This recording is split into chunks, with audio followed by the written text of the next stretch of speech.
پیغمبر میری طرف سے لوگوں کو کہہ دو کہ اے میرے بندو جنہوں نے اپنی جانوں پر زیادتی کی ہے اللہ کی رحمت سے نا امید نہ ہونا، اللہ تو سب گناہوں کو بخش دیتا ہے،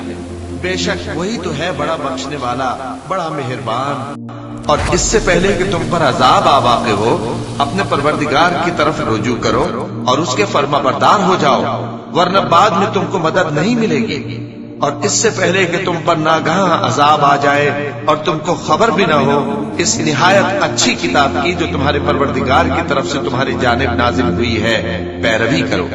ایسا نہ ہو کہ اس وقت کوئی شخص کہنے لگے کہ ہائے اس کوتاہی پر افسوس ہے جو میں نے اللہ کا حق ماننے میں کی اور میں تو ہنسی ہی کرتا رہا، یا یہ کہنے لگے کہ اگر اللہ مجھ کو ہدایت دیتا تو میں بھی پرہیزگاروں میں ہوتا، یا جب عذاب دیکھ لے تو کہنے لگے کہ اگر مجھے پھر ایک دفعہ دنیا میں جانا ہو تو میں نیکوکاروں میں ہو جاؤں۔